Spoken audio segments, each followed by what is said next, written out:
Hey guys, thanks for joining us here for episode 8 of Cage Side Conversations. I am Rick. And I'm Quince. What's up, guys? So today we're going to kind of focus on the necessity of conflict. We're going to talk a little bit about how that affects us in our day-to-day lives, and then how we can grow from it and stuff like that. Sure. I think conflict, like the way when I first started thinking about this topic, was mostly like interpersonal conflict, kind of obviously person to person in our more intimate relationships and stuff.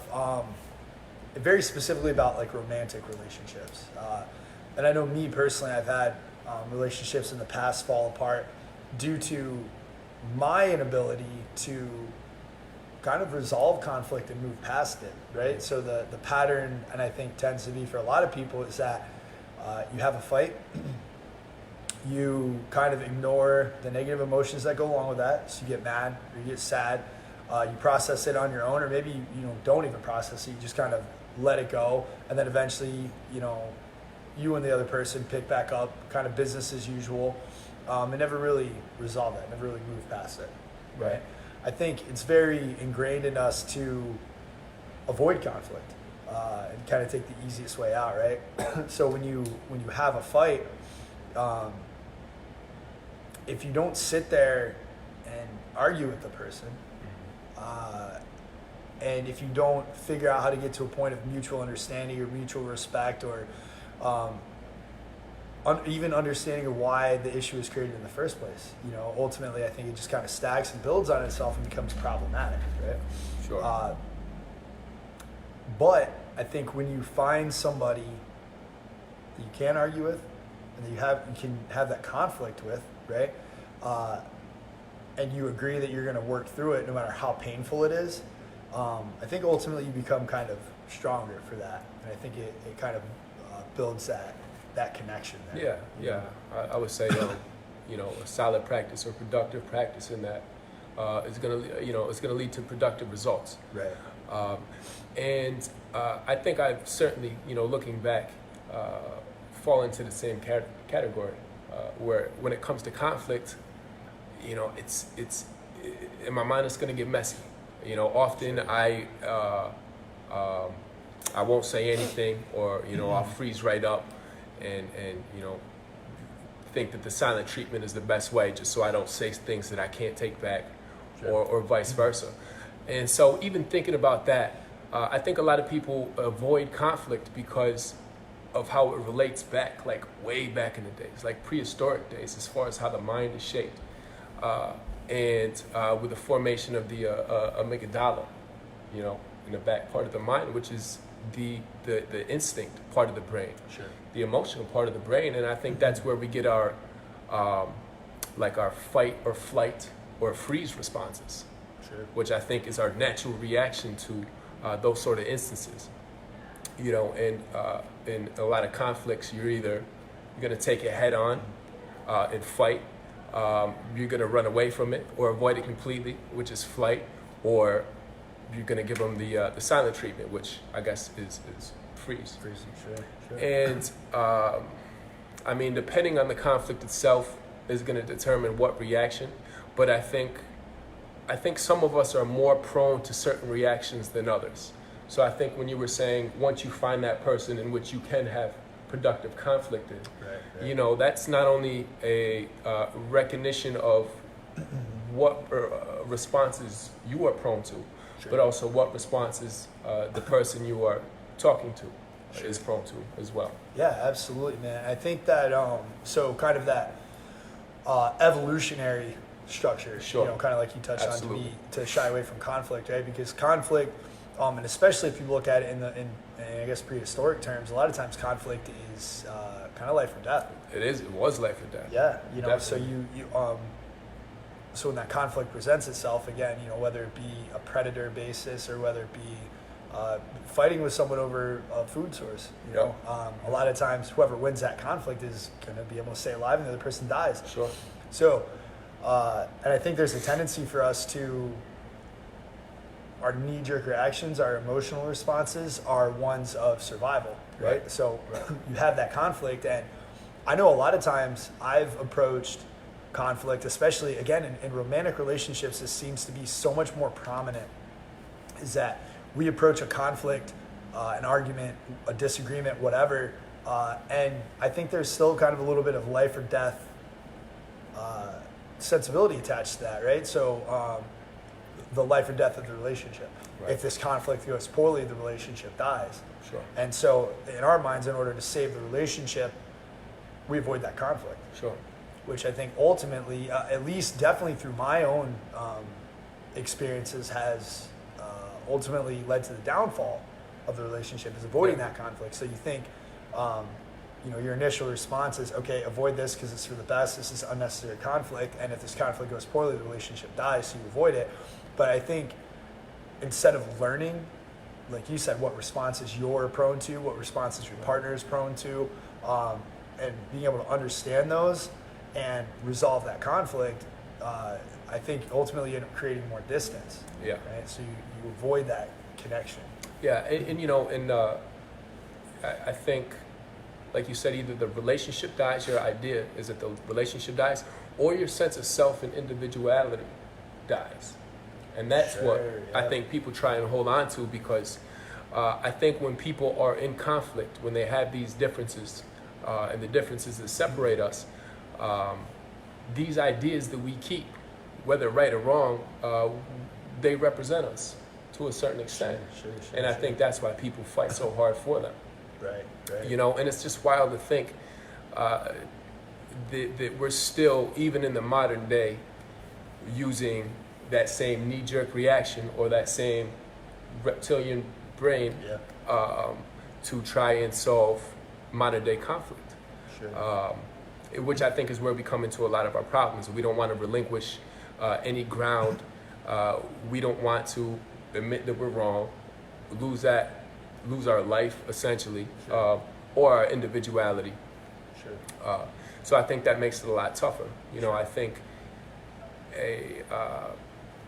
moving forward, sticking with the ideas and the concepts of the mind and how the brain has formed, it's in the prefrontal cortex, one of the last parts of our mind to actually develop, where we get the use of more reasoning and logic and things that help moderate our social behavior. Sure. So, from using that, basing things off the amygdala to the prefrontal cortex, right. We're going from that fight or flight now to more conscious thinking, right. more listening or empathetic listening, and things like that. Yeah. So it's more so just about using, getting rid of the old age tools that we used to use, right. To fight these modern conflicts. Right. Yeah, absolutely. And a lot of that is so you kind of touched on sacrificing self, right? And especially like kind of where I started on like romantic relationships, I think there's an agreement that to become better partners and to grow together, there is a slight bit of self-sacrifice. Sure.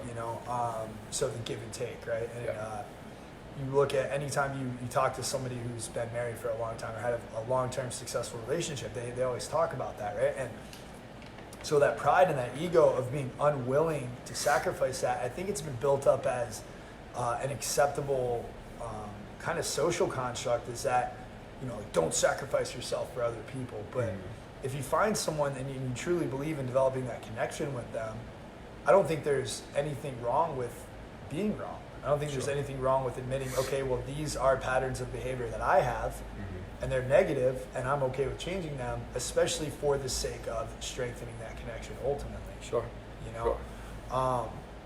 And I think that there has to be that breakdown, that the breakdown maybe in that relationship, and then the breakdown within ourselves as well, to ultimately kind of strengthen that connection. Sure. I kind of, when we were talking earlier, the metaphor that I really like to use here is so strength training, right? The basic concept behind strength training is you break your muscles down so that when they rebuild themselves, they rebuild to adapt to the stressors that have been put on them. right? So ultimately, that's how you increase your ability to push more weight, do more push-ups, do more pull-ups, whatever. And I think the exact same concept applies to relationships, right? They have to undergo those stressors, right? Because if you don't, then you never adapt, right? So you break down to that point of frustration, of anger, of sadness, all these emotions that come with it, right? But you understand the importance of working through that, of deconstructing those emotions, understanding the behaviors, and then we build our new habits based on that, right? And they become stronger, and ultimately that connection deepens with people kind of through that conflict, you know? Absolutely. And I think it is very important to understand and appreciate other people's emotional responses to a situation. Sure. You know, kind of like you said, the difference between logic and you know, kind of our Neanderthal, our reptilian mindset. Right. You know? Right. And understanding that we're no longer in a situation where everything's life and death, even if that's how we're kind of conditioned to react to it. Sure. You know? Sure. Yeah. No. You know, and even relating it to fighting. You know, imagine your first fight, and you get hit the first time. Right. You know, it's all the rest is gonna go to shit. Your mind's gonna start panicking. You know, your body's gonna do the same and react the same. And that's the same thing in conflict, even in verbal conflict. If someone says something that doesn't sit right with you, can you keep your composure? Right. Can you still keep your point without having to use personal attacks? Right. You know, does your whole demeanor fall apart? Right. And I think, like any good practice, being able to step outside of your emotions, you know what I mean? Sure. And being able to see them as almost separate entities at times, you know, is going to help keep you a little bit more focused and a little bit more on track. Absolutely. Because I think one of the downfalls of conflict, or I guess I would say, because I think in reflection about conflict in general, I think there's, like I sent you in that text, functional conflict and dysfunctional conflict. Sure. And I think oftentimes dysfunctional conflict is led by emotions. When people just use emotions to fight, and emotions are very personal. And emotions are also fleeting. So to lead an argument with emotions, it's hard to, I think, stay on track and get your actual point across. Sure. Well, I think that, so you talked about how it relates to fighting, to physical conflict, right? And me personally, I feel like I perform better in fights when I go in logically, when I go in calculated, right? I've talked to some of my coaches and training partners and stuff, and some of them like to fight angry, fight emotionally, right? And it's okay, and you see mixed results of that, and it doesn't work for everybody, you know. And I feel like when I fight emotionally, when I am angry or aggressive when I fight, I do poorly. I make stupid mistakes, right? And I lose a lot more often when I do that. Right.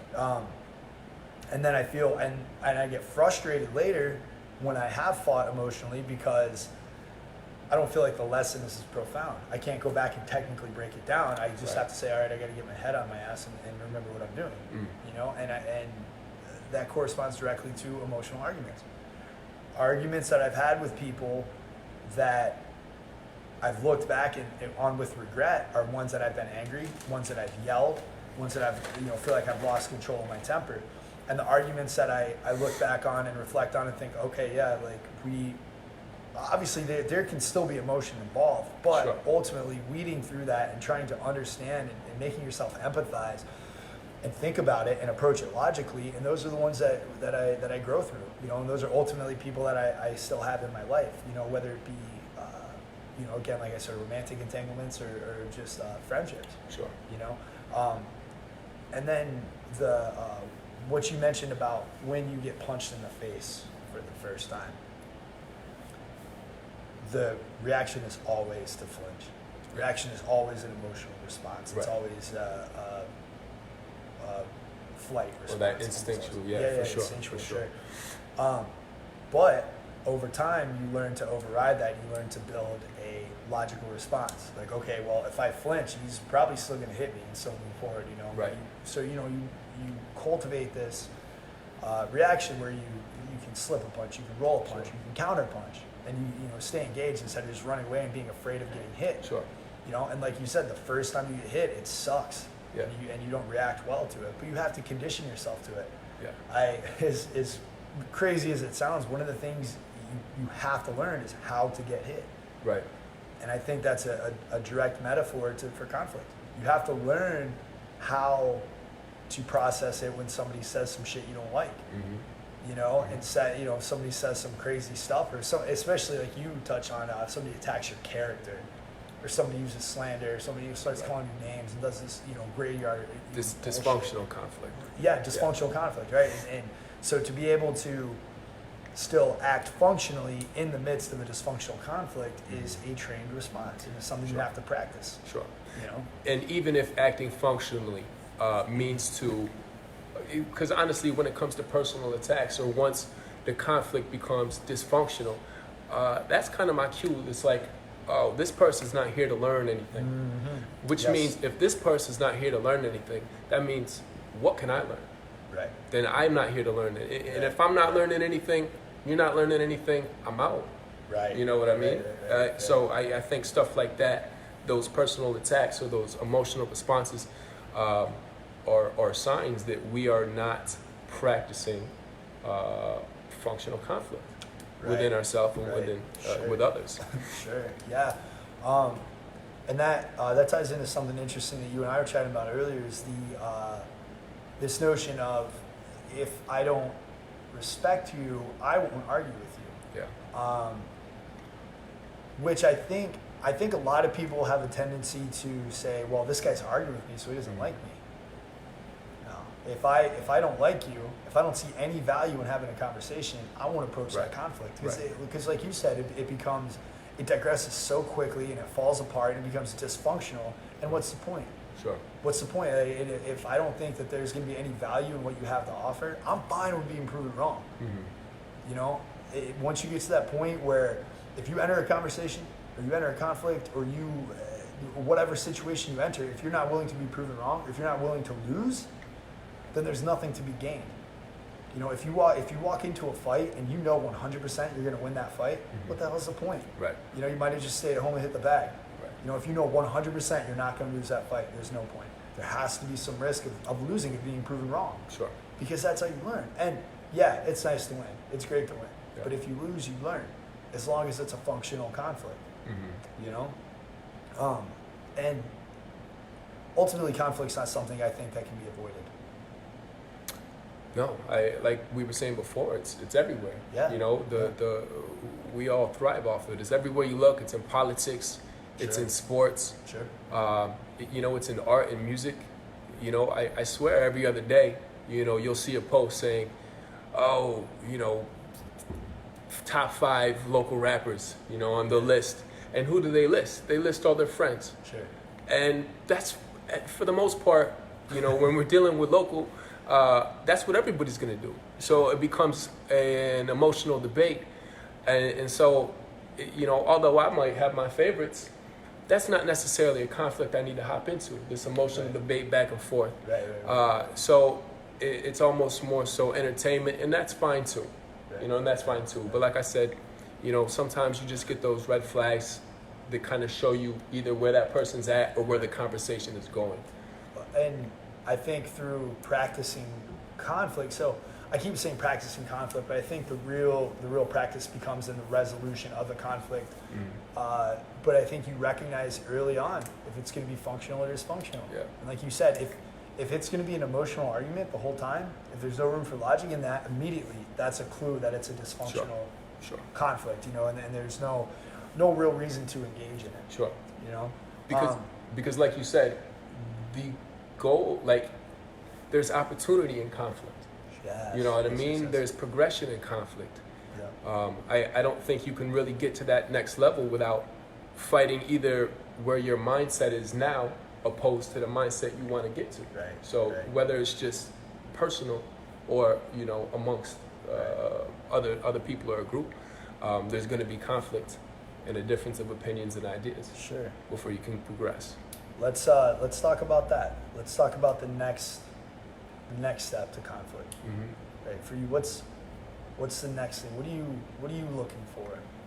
What am I looking for in conflict? Like post conflict. Yeah, because again, like, yeah, I guess in conflict, because ultimately the resolution, whether it resolves, beneficially, mutually beneficially, if it resolves poorly, you said that you get to the next step. What's the next step? I mean, I think a lot of these episodes, a lot of these things, concepts and topics lead to just being a better self, better, the best that I can be from day to day, one day to the next. Sure. So essentially, I think if conflict is worth it enough for me to hop into, I want to learn something. Sure. Or if I'm not learning, that means I'm teaching. Sure. You know what I mean? I think they're just, two sides to the same coin. Yes. But I'm in it to learn. Don't get me wrong. I don't want to be wrong. Right. I don't want to be outed as, as an idiot or or biased or something like that. Sure. So it's, it is, I have to work on myself, that as we talk, like, there's vulnerability in putting yourself out there Sure. in conflict. Yeah. So there are a lot of interpersonal things that I'm working on even before I get to that actual conflict itself. Sure. So all of it is a process. So, I think when conflict does arise, it's got to be something that I know we talk about balancing emotion, but like I feel strongly about or think strongly about. And I think strongly about it because I think that it either betters myself and betters the community in one way or another. Right. And if someone feels differently, and if someone is looking to better themselves or the community around, I want to know. Right. I want to understand their point. I'd love to hear the reasonings behind that point. And, I want to kind of compare it to mine and see, what differences we really have or actually what similarities we have Right. that might not be right on the surface. Yeah. So I think there's a lot to be learned, and I think every opportunity to learn from me is something that I want to take advantage of. Sure. Yeah, absolutely, man.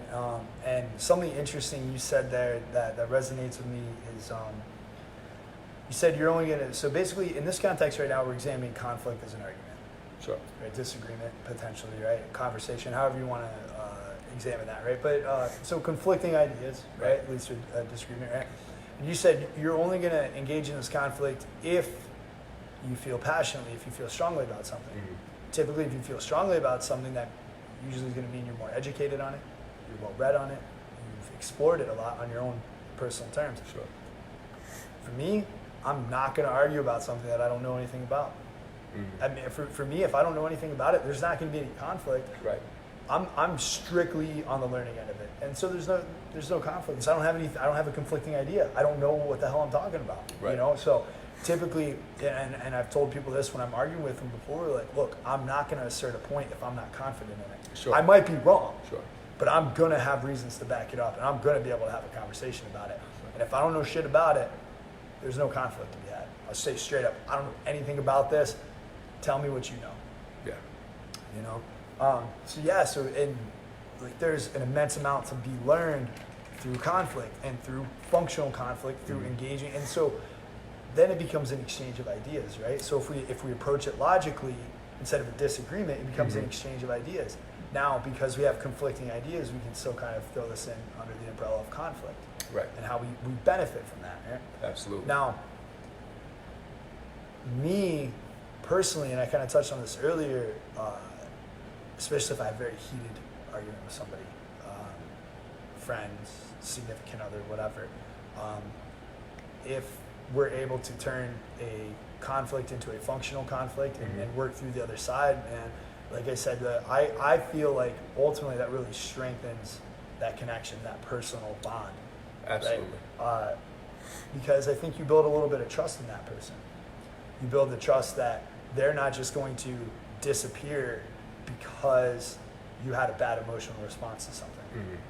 Right? And that's where I actually, I kind of feel bad when people apologize for having emotional responses about stuff. I'm sorry I got mad. I'm sorry I got sad. Because it's not the response that's the problem. It's how we act after that response, right? And that's what can take a possible catastrophe of an argument and turn it into a functional conflict and resolve it and build connection, you know? But I think it's, you know, if you're willing to engage in that and if you're willing to work together with that person, I think you need that. Sure. You know, because me, man, I don't think I'm always an easy person to get along with, you know, and so through conflict, through disagreements, and through a lot of dysfunctional conflicts, I've learned that about myself. And Right. what I did is I try to take, when I examine the situation after the fact and understand, then, you know, then when I cool down, I start looking at it logically and start kicking myself in the ass for making bad decisions and Right. stuff. Understanding, what did I do wrong? What could I have done better to try to propagate a functional conflict? What could the other person have done better? Because I don't feel like responsibility is rarely ever completely one-sided, you know, and I've been wrong more times than I've been right, especially in interpersonal conflicts and stuff. Right. But over time, I feel like I've started to condition myself to understand my knee-jerk response, to process it, and then to quell it so I can approach the situation more logically and say, and I've found that being able to explain to somebody, okay, I got mad about this. I had to stop for a second and think, I'm very upset. I think this is why I got mad about it. So let's discuss what initiated that knee-jerk reaction. Right. And how have you found your interpersonal relationships moved since then? Since that sort of reflection? Oh man, it's so much easier for me, I think, to start forging connections with people. And having productive conversations. And I think my conversations themselves have gotten better. And, you know? And I would like, and I can only imagine that even you doing that work on your behalf is disarming for the person that you're in conflict with. It's disarming for them. So that allows someone else to say, that allows me to be more vulnerable and be more open to being wrong if I know that you're not just going to use my vulnerability to attack. Yes. So like imagine that, you know, and that just opens, and that's like, you doing is almost teaching without having to teach. Right. You know what I mean? Right. You know, so important. Kind of so just important. setting an example of. Exactly. I'm already approaching this from a place of vulnerability. It's okay if you join me here. Yeah. You know, and man, I've never quite broken it down in that light, but being disarming, I think, I've seen that when I stop and I relay to somebody logically how I felt about a situation, and I think this is why, I've actually seen physical responses in people, because you can tell when somebody's getting pumped up and starting to bubble. All tense in the jaw. Yeah. And I've seen that a lot of times. I've seen that relax a little bit. Or you know, if somebody's crying and they're, you know, I'm upset, I don't want to talk about this and stuff. If you, like, I try to say, like, I understand why, like, I understand that you're upset. Right? I'd love for you to explain to me why, and I want you to know that it's okay that you're upset. If you're upset, it's an honorable feeling, right? That's your knee-jerk reaction to that, and I think you have to honor that, and I think you have to explore it, and you have to feel it, and you have to let others know that it's okay to feel that way as well. Sure. And later on, you know, people are like, "Oh, I feel bad. I started crying. I feel stupid. This and that," but there's no reason for it. No, I think that's just part of good communication back and forth. Yeah. Right. You know, because I think ultimately people do just want to be heard. Sure. You know, even if they're, you know, right or wrong, I think people want to be heard. Sure. And I think that's letting them know that they are being heard. Yeah, absolutely. Definitely helpful. Yeah. Definitely helpful. So I'm gonna make a hard shift here real quick. So we got real deep in, like, interpersonal relationships, right? Another form of conflict, and what I've seen a lot of, especially the more I work with military personnel and stuff like that, is the way that conflict can unite a group of people. Okay. And to be very specific about that, war veterans, Okay. right? Which we're seeing more and more and more and more of. You know, Sure. guys that have seen action and been through conflict, Mhm. right? War obviously is conflict. It's very easy to classify it as such. Now, my good friend Ed Stevens, who I talk a lot about here, the organization he's starting, Together We Rise, is specifically geared towards combat veterans who are out of the service now. So as Eddie and I got to know each other, and he was explaining to me what he wanted to do and kind of what he found in jiu-jitsu, I've started to understand that what happens when you're deployed with a group of guys and you're in this war zone for 9 months or whatever, you start to build a reliance on these people around you. And you build that trust, kind of like we talked about earlier, even in an interpersonal conflict. You can trust these people in a literal life and death situation that no matter what happens, they're going to be there for you. No matter what's going on anywhere else, no matter bombs and IEDs and tanks and enemy fire, no matter what's going on, these men and women are going to be beside you, and they're going to carry you through safely. And the kind of connection that's forged doing that, I can't fathom, because I've never been in that situation. I can't understand that. Your life is literally on the line. Yeah. You literally at any moment you could die. And you come out of that, and these people that have been there for you for the last 9 months or 12 months or however long you've been deployed, and you get out of the military, and all of a sudden these people are gone. So now you come back stateside where everything's calm, where life is easy, where we have all these amenities and we have all this safety, right? And you don't have anyone around you that you can rely on like that. You don't have that connection. You come home, there's no conflict, there's nothing to be afraid of. And I think that kind of conflict, that kind of constant peril, that literal life and death threat, knowing that you have someone that's that close to you that is going to protect you and help you, right? It's such a real and significant connection. Sure. And you can't really emulate that in kind of, status quo American life. Sure. Day to day. And you see very dramatic repercussions for that. Guys that are suffering from PTSD or anxiety or the depression that ensues after going through such an incident.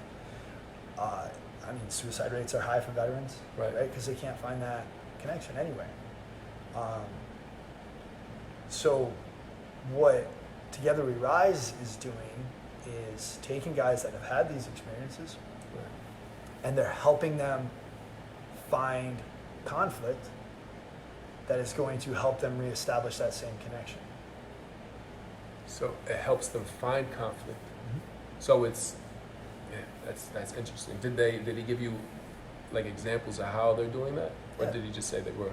So the putting it in terms of conflict is kind of something I've conceptualized a little bit. What they're actually doing is helping combat veterans find gyms that offer jiu-jitsu, that offer combat martial arts. Sure. Right? Now, we talked, so obviously war is conflict, right? Arguing is conflict, right? Training can be conflict, right? Because training, you have a physical conflict between two people. You're literally fighting, right? Which again is easy to conceptualize as conflict. Now, what happens when you train jiu-jitsu, especially when you're new, you have no idea what the hell's going on, and you end up with a big dude on top of you, and there's a panic response. The first time, especially like somebody's gi ends up over your face and you can't breathe, there's a huge panic response, and you think you might die. Right. And then you tap, and the person gets off of you, and you breathe again, and you realize you're not dead. And I think the way that translates is this person just had my life in their hands, and they didn't kill me. And when you're done, the end of the round, the timer goes off, you guys slap and hug. almost every single time after a round, it ends with just, even if it's a quick like bro hug, pat on the back. Sure. You know what I mean? And I think the connection that starts building is that you learn that through this training process is you can immerse yourself in conflict. You can fight this other person almost literally for your life, it feels like. Right. And the more you train and stuff, the more you start becoming comfortable with that, and the more you start understanding, like, I probably won't die, right? But I think that those initial connections, and it's a very primal experience when you fight with somebody. So you're jumping into all those fight or flight instincts, and you're learning how to connect the logical and the primitive parts of your brain, and deal with that, right? So this physical conflict that you find in jiu-jitsu or you find in martial arts, any kind of fighting situation, right, where you come out the other end and you're not dead, and that person that you were just training with took care of you and made sure that you're going to make it to the end of that, no matter how distressed you feel, right? Which I think is one of the huge reasons that war veterans are finding such solace in jiu-jitsu and in martial arts.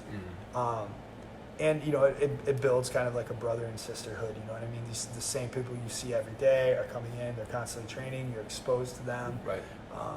Time passes differently in the gym because you're so face to face and you're in such an intimate setting with people, and people that you've known for 2 or 3 months, all of a sudden it feels like you've known them for years. Through that constant conflict resolution and ultimately building a stronger connection. Sure.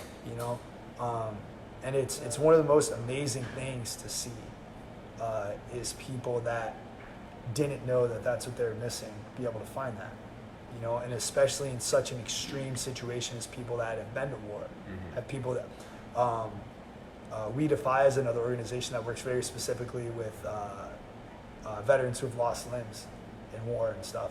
But they help these people find a new purpose, rekindle that connection, and find that drive and that push to continue being better. Something Sure. that, so you and I both said that something we look for in conflict is a way to learn, a way to become better. And jiu-jitsu, Muay Thai, boxing, martial arts, right? It's a constant refinement of self-growth. So now we find that physical refinement of growth, but we also find that conflict resolution, how we learn emotionally. Yeah. Too. Yeah, that's interesting, man. I never thought about it that way. Yeah, it's the first time I had it broken down for me like that, when I really started being able to understand that, man, it was so powerful and so profound, and it really gave me a very renewed love for the stuff not only Eddie's doing, but so many veterans organizations and stuff, to make sure that post engagement these guys are being taken care of and they're able to kind of find that purpose. And it's so unique and so ingrained in our minds to unite through conflict and build connection through conflict. And like I said earlier, you can't avoid it. And not only can you not avoid it, but I don't think it should be avoided. I think it's a necessity. I think it's necessary to experience and to feel and to understand how to resolve and grow through it. Sure. Sure. So it's almost taking, and not only this subject, but in everything that we've been kind of talking about, it's rebranding and reshaping just conflict, the term conflict. Yeah. So it's not such a negative or derogatory word. Right. Yeah. No, it's just as far as a tool used for growth. Right. Sure. Self growth, community growth. Yeah. However you want to look at it. Yeah. I can see that 100%. Right. I can see that 100%. Yeah, and I think like you said, conflict, I think it does have such negative connotations, because conflict is to be avoided, because it's easier and it's more comfortable, and especially as a society, as we work towards technologically, civilly, just building a life of comfort. And that's, when people seek money, People seek material possessions and stuff. Everything's being done for the sake of comfort. Right. It's comfortable to avoid conflict. Sure. So many times you see people with wealth are depressed and are suffering from anxiety and stuff like that because they have no conflict in their world. They don't have to wonder where they're going to get food. Right. They don't have to wonder which house they're going to go to tonight. You know what I mean? They don't have to wonder what they're going to do for shelter, or which car to drive, and stuff like that. You know. So, and so many times, man, you talk to people that don't really have a lot, but you go into like a poor neighborhood, and they're outside and they're, you know, doing barbecues and block parties and stuff like that, and people know each other, and people are friendly with each other, and people love each other because they're all going through the same hardships. They're all going through the same conflict. They don't have money. You know, they're having a hard time putting gas in their car. But you and me are struggling through the same conflict, and we can be there for each other to support each other in whatever way. Right. You know, and it builds this unity. And it's easy to see. You know, it's easy to feel. You know, that connection, and it's all because of the conflict that's constant and present in their lives. You know. Yeah, that mutual conflict. Yeah, for Mutual sure. conflict. For sure. I like that term. Yeah. Mutual conflict. Yeah, you know, I don't know if I'm regressing or not, but you know, when I was sitting back and I was thinking on conflict itself, you know, I've always struggled with balancing conflict because, especially as I was progressing through being an artist, not only artist but like a business person, someone that owns a business. Like, as an artist first, I mean, art can be very contentious. You can use art to raise awareness to certain ideas or situations, and of course that brings conflict. And likewise, you can use conflict for art to bring attention to the art, and that I understood. But it was more so when I was going back to school for business and starting Hold On Upstate, and I'm like, well, conflict is bad for business, is what I would tell myself. And, you know, in a sense, I still believe that. You know, I'm like, well, I don't want to, in all these little skirmishes within the area or online, if I jump in as a business owner and give my opinion, that's just going to marginalize people one way or another. And to marginalize people is to split your crowd. I'm like, well, that's bad for business. But what I notice is that trying to please everyone is horrible for art. Terrible for art, man. It was killing my creativity and inspiration and individualism.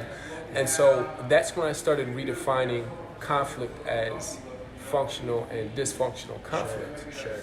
Because there are right ways to go about things in which you can still keep that the idea that this business is all encompassing, is all for everybody, and still have your individuality too, because in a sense my avoidance of conflict for what I thought was a greater good really was just me hiding.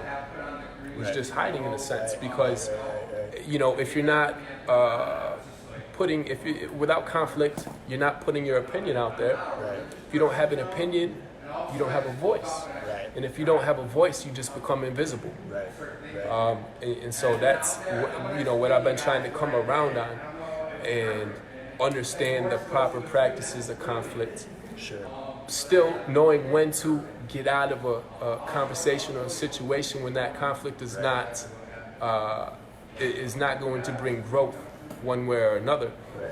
But also how to present myself in a manner that is disarming to others, vulnerable, so I can communicate properly, and so I can listen properly, and just to find the best way to get that resolution.